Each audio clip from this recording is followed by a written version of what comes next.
আসসালামু আলাইকুম এভরিওয়ান। আজকে আপনাদের সাথে বারবিকিউ সস বা মশলা ছাড়াই ঘরোয়া উপকরণে তৈরি মজাদার একটা ফিশ রেসিপি শেয়ার করব। এর জন্য দুইটা মিডিয়াম সাইজের মাছ নিয়ে লেবুর রস এবং লবণ মেখে 15 মিনিট রেখে দিব। এর মাঝে আমরা ম্যারিনেশনের মশলাটা রেডি করে ফেলবো।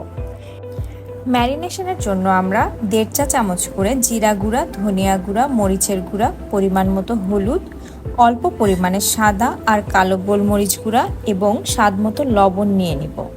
এর সাথে অ্যাড করব 1 চা চামচ আদা রসুন পেস্ট। তারপর মিশিয়ে নিব 1 টেবিল চামচ টমেটো সস এবং হাফ টেবিল চামচ সয়া সস। সরিষার তেল দিয়ে খুব ভালোভাবে মিশিয়ে নিলেই আমাদের ম্যারিনেশনটা রেডি হয়ে যাবে। এবার মাছগুলোকে ধুয়ে প্যাট ড্রাই করে ম্যারিনেশন করব 30 মিনিটের জন্য।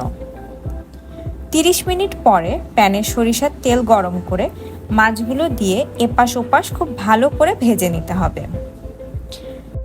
মোটামুটিভাবে ভাজা হয়ে গেলে ঢাকনা দিয়ে দিব যাতে ময়েশ্চারটা লক হয়ে যায়।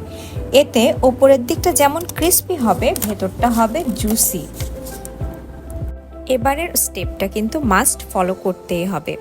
মাছগুলো একপাশে রেখে ম্যারিনেশনের বাকি মশলা, অল্প পরিমাণ পানি আর টমেটো সস দিয়ে কষিয়ে নিতে হবে। এরপর মশলাটাকে মাছের সাথে মিক্স করতে হবে। এর মধ্যে দিয়ে দিতে হবে কেটে রাখা পেঁয়াজ আর টমেটো।